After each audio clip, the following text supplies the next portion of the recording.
Weathering is when our body is exposed to chronic stress over a long period of time, or what we refer to as chronic stress. What is the difference between weathering and the typical burnout or the typical stress? Burnout is different on the other hand. Burnout is when we've been running hard in a specific role in our lives for a long period of time without having much support or, not getting enough rest. Just tell us a little bit about allostatic load. Allostatic load is really that reduced capacity to hold the charge, that wear and tear on your body. Nervous system regulation. What does that feel like, and what should it feel like? As a result of being in your fight or flight response, recognizing that's how your body's activated. And once you recognize that, making a conscious decision to hit the brake.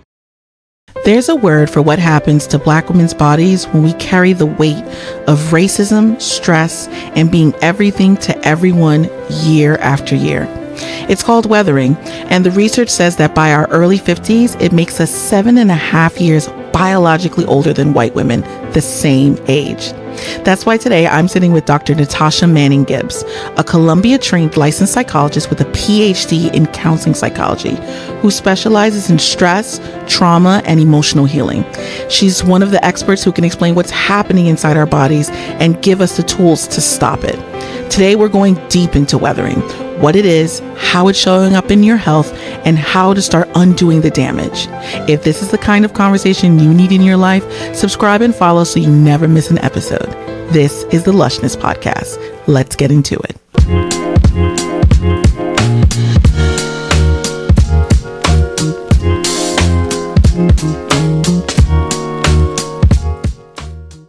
Hi, Dr. Gibbs. Before we get into the science, I want to share something very personal. I think a lot of Black women watching this actual episode in this podcast have felt something in their bodies on a cellular level that doesn't quite make them feel right. It doesn't match the age on their birth certificate. They just don't feel like sleep will fix the problem. It's something that's chronically going on inside. So one of the things that I did was a little research, and I learned about the term weathering. And weathering is something that we don't talk much about that is happening to women on a regular basis. So when I was doing my research and I was looking into it, I learned that Black women specifically are 7.5 years biologically older than white women, because our stress in this country is killing us on a cellular level and we don't even know it. So when I thought about that, at age 55, Black women are 7.5 years older biologically. I'm like, wait a minute.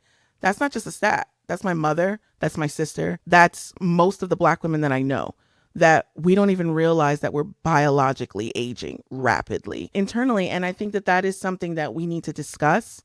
It's extremely important. I think Black women are not privy to the term and understanding what they could possibly do to slow down weathering. And my reason for talking about it as well is because it impacts Black women across the scale.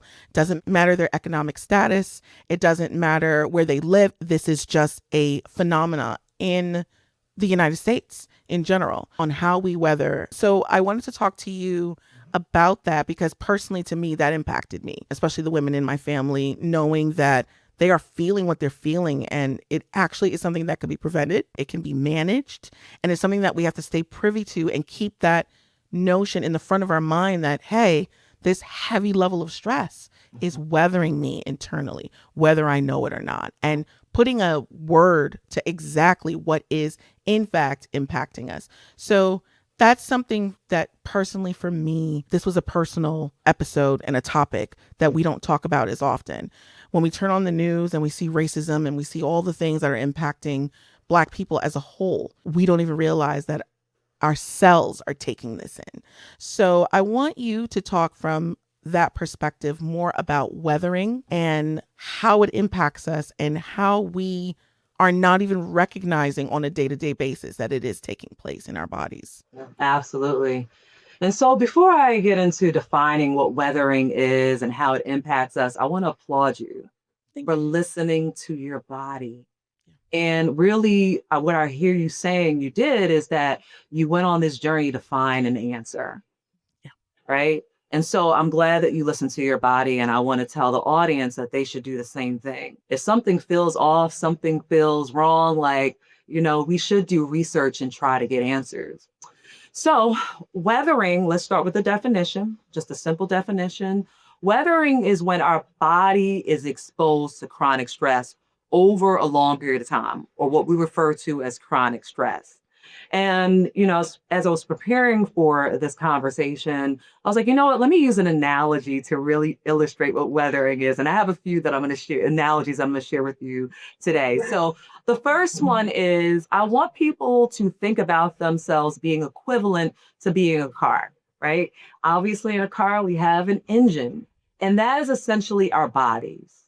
So every time we experience stress, I want people to understand that you are essentially hitting the gas pedal in your car, right? And so it's important to understand that you can't keep your foot on the gas constantly because the engine is going to start to strain. You're going to experience this engine strain eventually, right? So again, are dealing with the threat coming towards us, it's okay to press the gas. It's okay to, obviously say there's danger coming towards me. I need to hit the gas. And when we hit the gas, essentially what we're activating in our bodies is something called the sympathetic nervous system. And most people know the sympathetic nervous system as being the fight or flight response, right? And so we hit the gas pedal when we sense danger coming towards us, or we're dealing with the threat. And so I want people to understand that that's the way we're supposed to respond as human beings. Stress isn't necessarily the problem. The problem is when we keep our foot on the gas for long periods of time, right? And so the foot constantly being on the gas, just the same way it wouldn't be realistic to expect your car to function well if you drive it from like New Jersey all the way to California without stopping and fueling back up. It's not realistic to expect our bodies to function well when we are constantly bombarded with stress. We're dealing with chronic stress and not taking time to reset, time to rest, right? So when our bodies is essentially running hot for years, it starts to wear and tear. Our bodies start to experience, I should say, wear and tear. And so it's important. I'm glad that we're having this conversation specifically about how weathering, it affects all human beings, specifically how it's impacting women that look like us, Black women, right? And so it's impacting us because we are dealing with unique situations. We're dealing with workplace discrimination. We're dealing with microaggressions. We're dealing with financial issues in our personal lives. We may be caregivers and dealing with the demands of being a caregiver, all that comes along with that, systemic inequities. And so we have this long list of unique circumstances that we're faced with day in, day out, year after year, decade after decade. Right.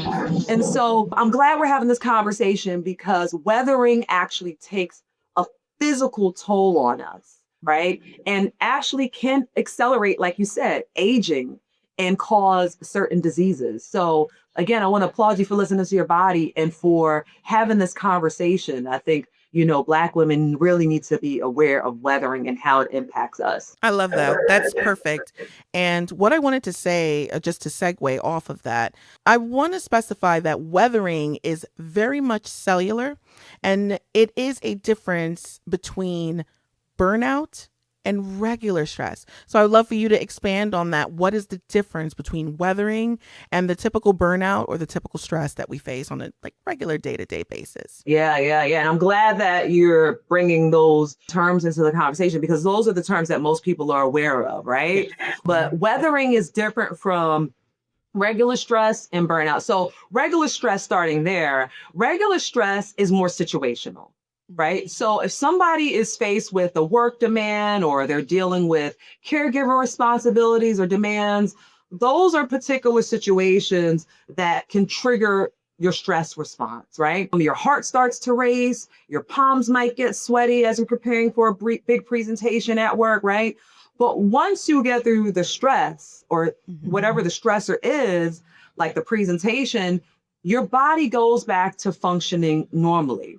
So regular stress really has to do with, just the storm that's happening in your life at that moment. But once the storm passes, your body goes back to functioning the way it once did, right? Or before the stress presented itself, I should say. Burnout is different on the other hand. Burnout is when we've been running hard in a specific role in our lives for a long period of time without having much support or, not getting enough rest, right? We keep our foot on the gas, and it's because we might be a caregiver. It might be because there's some demands coming up at work, right? So that's the main difference between regular stress and burnout.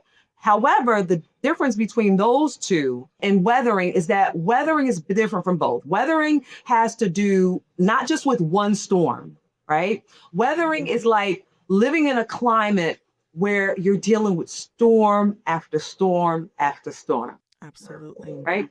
And so you don't get any escape. You don't get any rest. You don't get time to recharge. You're just bombarded with storm after storm. And I think that's what you're pointing to. You're absolutely right. As far as your personal experience, you're watching the news. We're watching the news as Black women, Black men, and we're bombarded with information. Yes. Right. That's affecting specifically us. And so it's important to understand that weathering is just this constant bombardment of stress, right? It affecting us on an individual basis as Black women too. Like sometimes what I'm hearing from my clients is they have to constantly monitor their tone at work. They don't want to be perceived as the angry Black woman, or they're not intelligent. They might deal with microaggressions where somebody is in some way subtly being racist. Right? They're not being direct. They're just like, giving some sort of indication that you don't belong, or are you a DI hire? Things along those lines. It's constantly dealing with the demands of being a wife or a mother, for example, or family responsibilities, being a caregiver, but it's managing financial stress constantly. So those constant storms, right, that we don't get rest from. So the difference between, again, regular stress and burnout is that you're constantly in the thick of it. And we're designed as human beings to deal with stress. Again, I want to make that very clear. It's not about avoiding stress at all. That's not realistic. As human beings, we deal with stress, but the constant stress, the chronic stress keeps us in our sympathetic nervous system. It keeps that gas pedal firmly pressed. And that's what starts to break down our bodies. Absolutely. And that's exactly what I've been learning. I think that having this episode and also talking about getting everybody on the same page with understanding these terms it changes the way you look at the dynamics of how you care for yourself. Because knowing what weathering is, knowing exactly the difference, to tell the difference, that really puts you in control of your stress. And that's why this is something it's just plaguing Black women. And I really wanted to talk more about a term that they may or may not know about, which is allostatic load. That is something that once we start to master these terms and understand what we're truly up against, now we can really take the proper precautions. We can start to strategize and really manage stress. So can we talk a little bit more about that? That's another term that I want to really bring to the conversation, because again, I saw that everywhere as well when I really wanted to understand truly what weathering was. Just tell us a little bit about allostatic load, and what impacts that, and just give us, details on what that is. Yeah, absolutely. So I'm glad you did such great research, by the way. And so, yes, allostatic load is just a scientific term that's used to explain that the body experiences wear and tear, right, as a result of chronic stress. And so I started off at the beginning saying I like to share an analogy. I have another analogy to share that really helps to illustrate, I think does a good job illustrating what allostatic load is. And so this is what I call the cell phone analogy or the battery analogy, right? So I want people to imagine themselves being equivalent to being a cell phone, right? So hopefully you get a good night's rest, you wake up in the morning and your battery is at 100%. So the same way we charge ourselves overnight and we expect when we wake up in the morning it's at 100%, it's the same thing that we should be experiencing on a daily basis, that recharge, right? But the same way, as soon as we start to use our cell phone, we start to open up certain apps, we expect the battery to start to deplete. It starts to deplete the battery. And it's the same thing that happens to us, right? When we start to, go into our day, we're dealing with work demands, we're dealing with family responsibilities, we're dealing with emotional labor, right? Financial stress, racial stress. All of those things start to deplete our battery, right? So if you are constantly draining your battery, but not taking time to plug in, not taking time to recharge yourself, then guess what? Just like a cell phone, it's going to affect the charge of the battery. The battery is not going to hold the charge in the same way it would if you are charging your cell phone with the proper charger, not a cheap one, and charging it on a regular basis, right? And so it's allostatic load is really that reduced capacity to hold the charge, that wear and tear on your body, that essentially cumulative strain on your engine. That's what it is. Yeah, it's pretty hard to listen to this and feel okay, that this is people's normal, that this is Black women's normal. It's not okay. And I think that no one is sitting and telling us and teaching us exactly what it is that we should be doing, because we know what's right. Some of us do know what's right. Some of us do know, but how do you fight some of these pressures? And I know you are known as the doctor that teaches us how to stress less. And so I do want to talk a little bit more about like nervous system regulation. And the reason why I want to talk about that is because I'm going to be very open and honest. You were the one through your social media who taught me how to deep breathe correctly. And so, and I wanted to tell you that. I mean, that's one of the main reasons why I definitely had you here, because you are the doctor that teaches how to stress less. And it was your box breathing and all of those techniques that you showed in regulation. And I want to talk about more of that regulation. What does a regulated nervous system feel like? What does that look like? And how do we, aim for that? I mean, I know it's not an overnight thing. This takes work, but I want to talk about that work because it's necessary for your survival, for our survival. So let's talk about that nervous system regulation. What does that feel like and what should it feel like? Yeah, so system regulation is really essentially us taking our foot off the gas pedal and recognizing that we have a brake in our car, right? I think oftentimes people keep their foot on the gas and firmly plant it because they don't realize, okay, there's a brake that I can press on.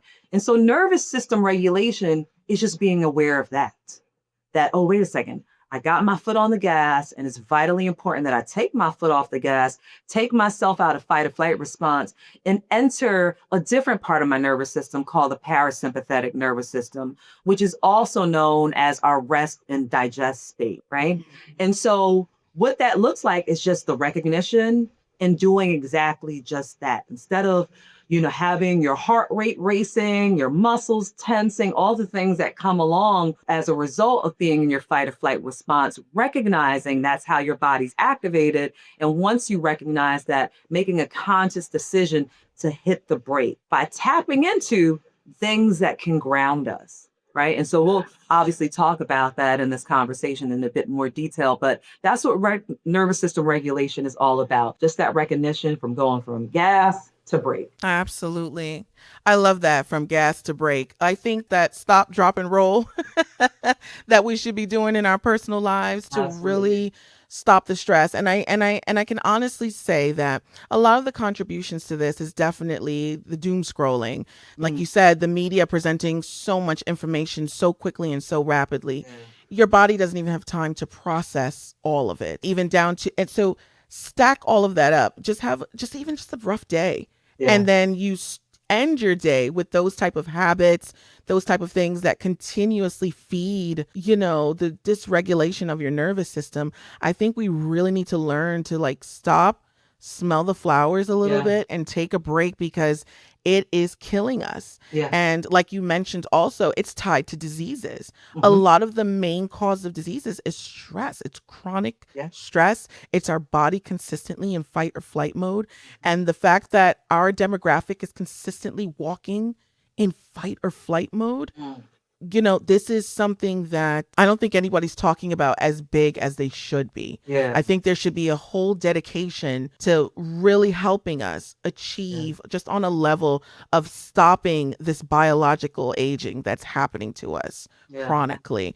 And so let's talk a little bit about what that nervous system regulation looks like. What are 2 to 3 practices that women can actually do to really start to slow down that weathering? Like, what are some internal things that we could be paying attention to, and what can we do on the outside to help our bodies? Before I answer that, I do want to share a little anatomy of what happens when we're in a fight or flight response, because that's going to make sense as far as what I'm going to share that people do to help themselves hit the brake. And so I think it's important that people understand when we're in our fight or flight response, there's a part of our brain that gets activated. It's called the amygdala. It's a very small structure, but it's very mighty when it's turned on because it shuts down basically the entire brain, the more important parts of the brain, like the prefrontal cortex, which is what I consider the CEO of the brain. And so when the amygdala is turned on, essentially it's a bullhorn in our head that says danger, danger, danger.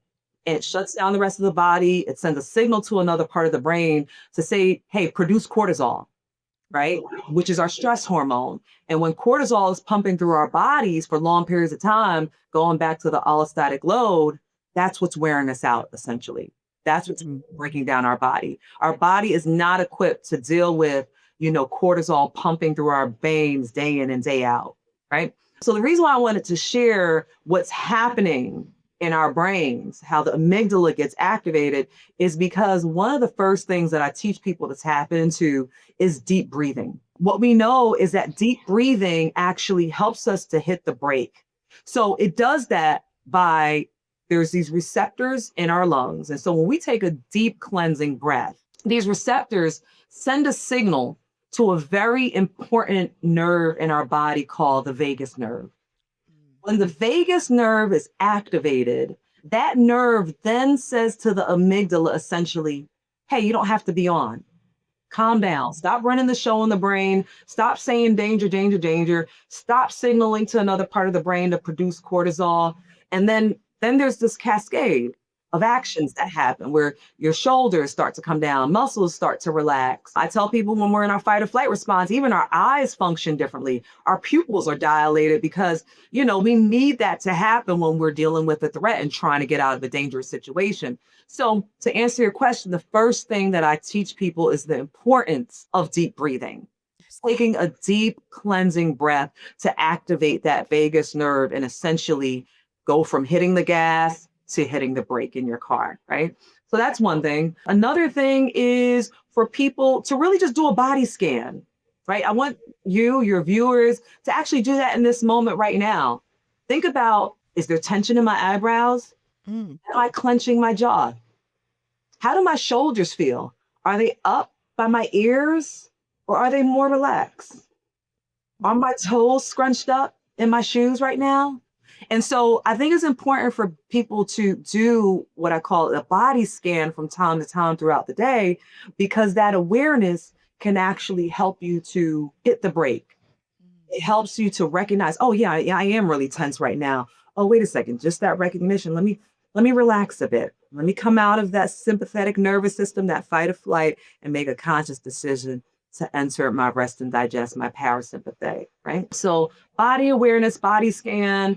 And the third one is the importance of taking micro rests or having micro reset moments throughout the day. I think sometimes people think I got to plan my next big vacation. No, it's about little things that we do throughout the day that helps us to enter our rest and digest state. So sitting quietly for a few minutes, stepping outside for a walk to get some fresh air, turning off notifications when you're having lunch or dinner, right? It's these little things that helps our system to reset. I love, love, love, love that you said that, because that is something that people tend to forget.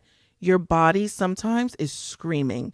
It is so loud. And because we're running around, we're not paying attention to our body speaking to us. Our body tells us so much, whether it be breakouts on our skin down to our bodies talk to us. And I think when it comes to stress, we really like those things that you just mentioned. Like sometimes I could be sitting and I don't even realize my shoulders are all the way up. I don't realize that I have a tick going on because my nerve. And that is something that we are not paying attention to on a regular basis, but it's so telling. It's extremely telling. And you're 1000% correct. Of course, that's what we're going to do. Oh, let me book a vacation. I need a vacation. The vacation, let me tell you something, you can go on the vacation and be stressed on the vacation and come right back into the same scenario because you didn't listen to your body on that level. So I love the body scan. I love like I told you, the breathing. You taught me how to breathe. So, and I really mean that. I'm not even just saying that. I love that. You taught me how to breathe. And I think that especially with the way my days go, sometimes like I am the caregiver. I am all of those things. And those deep breaths do help. They absolutely do. And now I love that I know the science that my body is actually talking internally when I do those deep breaths. So we have to really position that. I know some folks are able to go and do breath classes once in a while, but I would encourage them to really understand and learn different types of breathing, strategies of breathing, things that really sit with the body and communicate internally. So that way your cells get the message, your brain gets the message, your gut gets the message. You're starting to communicate internally. And I think that is so powerful for us to master, especially with us going through this, because most of what we're talking about, it's our demographic that always gets the worst impact when it comes to most studies. Black people in general, we're always falling on the low end because no one is talking to us. Or when the statistics are shared, we had zero to do with those statistics or testing or how we actually function and show up in the world. So this is important. This is critical. And I love that you touched on that. So someone who is just saying to themselves, oh my gosh, the weathering, that is exactly what I've been feeling. It's not just small stress. It's not just a quick burnout. This is something that I'm feeling on the inside. What would you recommend that they do today? Very much today, that could really slow it down, that it could save someone, it can help someone to slow that process down. What would it be? I'm going to stand 10 toes down on the breathing. Yeah. That's part of the reason why I always share the anatomy. I think that it helps people knowing the science behind it, knowing that our body is built a certain way, right? That we can tap into our breathing to help us go from one part of our nervous system into the next. And so more specifically, as far as what I would suggest people do is, yes, tap into breathing, but be specific about it. Just don't say to yourself, okay, I'm going to commit to doing deep diaphragmatic breathing. No, that's not enough. I want people to be specific about it. Really commit. I would say start with, okay, I'm going to breathe before I have lunch, before I have dinner. Tack it on to something that you know you're going to do throughout the day, or I'm going to do it first thing in the morning or before I go to sleep, and just breathe for 3 to 5 minutes. Set a timer. Or if you really want something to guide you, just go on YouTube. Go to my account and look up box breathing, and I guide you through it. Or there's so many apps out there too, like the Calm app have these different, breathing techniques that you can select from. So I would say commit to it. And here's the thing, I can't stress this enough. You have to practice it to see the results. Right. I had a client the other day who's been dealing with some pretty severe panic attacks. And he said, well, I tried the deep breathing and it didn't work. And I said, well, how many times? He's like, well, I tried at the time, one time basically is what he was saying is the answer. And I was like, no, you have to be consistent with it. And so back to answering your question more directly, I want people to commit to doing it twice a day for a week. I love that. Sit with themselves at the end of the week and say to themselves, what is feeling different in my body? Because again, the science shows us that you are going to feel a shift. That amygdala is going to slow down. You're going to feel less cortisol pumping through your veins. So yeah, definitely tap into breathing. I would love, Dr. Gibbs, if you could just show us one example of I know your videos.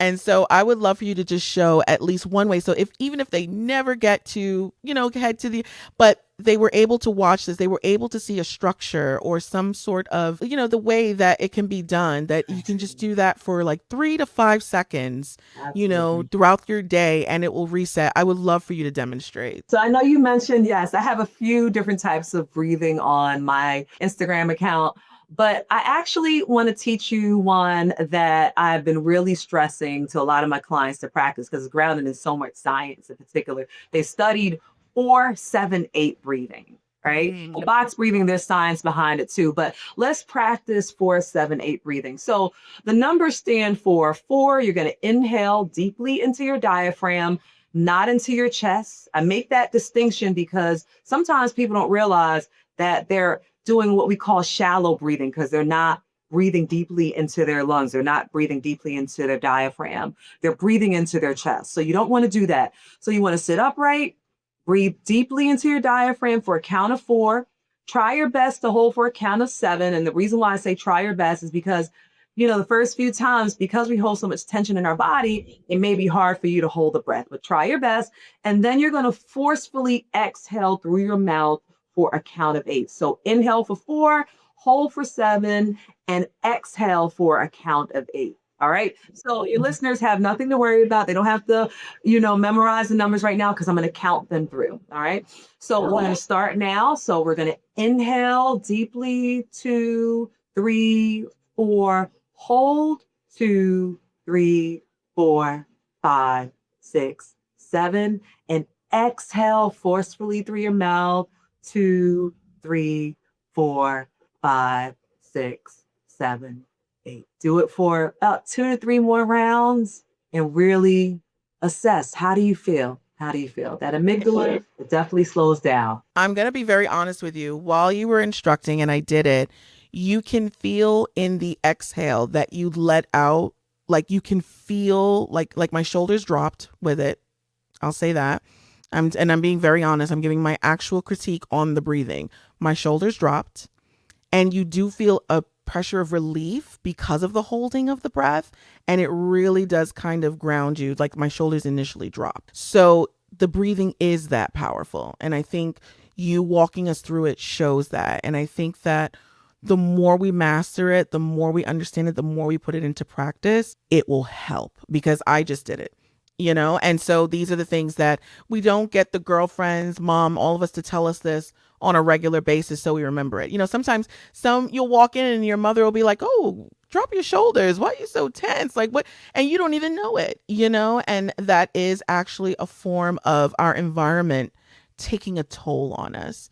So I think that this was just a phenomenal example. Thank you so much for doing that, because I really want people to walk away with something and say, "Oh my gosh, like at least I now know how to do that proper breathing that'll actually help me." So to the critics who say, "I tried all the breathing, right? I tried all the breathing. I did all the things and I still feel stressed out. I still don't feel like, the breathing helps me." What do you say to clients that are just like, even if they're doing the practice, but there are some psychological things that can be impactful that are out of our control, that sometimes breathing maybe go from inhale, I gotta get past this, because that is our reality. That is some women's reality. So I would say, what is something that, they could focus on, that you could say, do you seek more help, or what is it that will be more helpful? What would be more helpful is more so what I want to know. Yeah, absolutely.